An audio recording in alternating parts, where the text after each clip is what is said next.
ಉತ್ತಮ ಗಂಡನ ಲಕ್ಷಣಗಳು. ಪತಿಯು ಪತ್ನಿಯ ತಂದೆ ತಾಯಿಯ ಸ್ಥಾನವನ್ನು ತುಂಬಬೇಕು. ಪತಿಯು ಪತ್ನಿಗೆ ಪ್ರತಿ ಕಷ್ಟದಲ್ಲೂ ನಾನಿದ್ದೇನೆ ಎಂದು ಧೈರ್ಯ ತುಂಬಬೇಕು. ಪತಿಗೆ ಸ್ವಾಭಿಮಾನ ಮತ್ತು ಸ್ವಂತ ಬುದ್ಧಿ, ಜವಾಬ್ದಾರಿ ಇರಬೇಕು. ಪತ್ನಿಯ ಕುಟುಂಬದವರೊಂದಿಗೆ ಭಾವನಾತ್ಮಕ ಸಂಬಂಧವನ್ನು ಹೊಂದಿರಬೇಕು.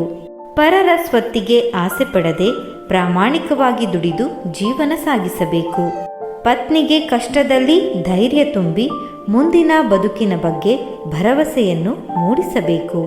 ಪತಿ ಪತ್ನಿ ಇಬ್ಬರ ನಡುವೆ ನಂಬಿಕೆ, ವಿಶ್ವಾಸ, ಪ್ರೀತಿ ಇರಬೇಕು. ಅನುಮಾನಕ್ಕೆ ದಾರಿ ಮಾಡಿಕೊಡಬಾರದು.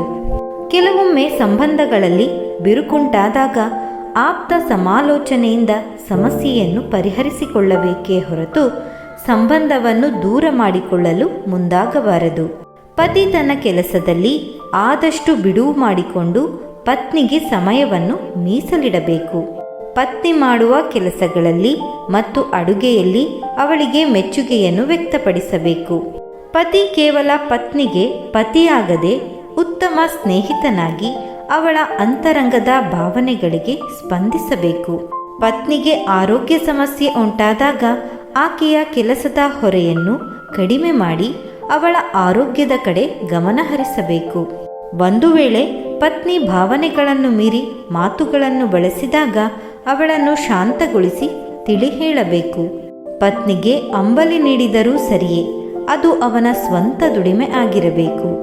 ಯಾವುದೇ ಸಂದರ್ಭ ಬಂದರೂ ಒಬ್ಬರಿಗೊಬ್ಬರು ಬಿಟ್ಟುಕೊಡದೆ ಜೀವನ ಸಾಗಿಸುವುದರ ಜೊತೆಗೆ ಇನ್ನೊಬ್ಬರಿಗೆ ಮಾದರಿಯಾಗಬೇಕು. ತನ್ನ ಮಕ್ಕಳು ಉತ್ತಮ ದಾರಿಯಲ್ಲಿ ಸಾಗಲು ಮಾರ್ಗದರ್ಶಕನಾಗಿ ತನ್ನ ಕರ್ತವ್ಯವನ್ನು ನಿಭಾಯಿಸಬೇಕು. ಜಗಳ, ಕೋಪ, ಹತಾಶೆ ಮತ್ತಿತರ ಸಮಸ್ಯೆ ಏನೇ ಬಂದರೂ ತಾಳ್ಮೆ ಕಳೆದುಕೊಳ್ಳದೆ ಶಾಂತವಾಗಿ ವರ್ತಿಸಬೇಕು. ಗಂಡ ಹೆಂಡತಿಯ ಸಂಬಂಧ ಮೀನು ಮತ್ತು ನೀರಿನಂತೆ ಇರಬೇಕು, ಒಂದನ್ನೊಂದು ಬಿಟ್ಟು ಇರಲಾರದಂತೆ. ಕಷ್ಟ ಬಂದಾಗ ಕುಗ್ಗದೆ, ಸುಖ ಬಂದಾಗ ಹಿಗ್ಗದೆ ಸಮಚಿತ್ತದಿಂದ ಇರಬೇಕು. ಸಮಾಜದಲ್ಲಿ ಪತ್ನಿಯು ಅವಳದೇ ಆದ ಸ್ಥಾನಮಾನ, ಗೌರವವನ್ನು ಗಳಿಸಿಕೊಳ್ಳಲು ಪತಿಯು ಬೆಂಬಲವಾಗಿರಬೇಕು. ಪತಿಯು ಉತ್ತಮ ಸಂಗಾತಿಯಾಗಿ ಬಾಳ ಪಯಣದ ಉದ್ದಕ್ಕೂ ಜೊತೆಯಾಗಿರಬೇಕು. ಸ್ನೇಹಿತರೆ, ಈ ಮಾಹಿತಿ ನಿಮಗೆಲ್ಲ ಇಷ್ಟವಾಗಿದೆ ಎಂದು ಭಾವಿಸುತ್ತೇನೆ. ಇಷ್ಟವಾದರೆ ಲೈಕ್ ಮಾಡಿ. ಮತ್ತಷ್ಟು ಮಾಹಿತಿಗಳಿಗಾಗಿ ಚಾನಲ್ ಸಬ್ಸ್ಕ್ರೈಬ್ ಮಾಡುವುದನ್ನು ಖಂಡಿತ ಮರಿಬೇಡಿ. ಕೇಳಿದ್ದಕ್ಕಾಗಿ ಧನ್ಯವಾದಗಳು.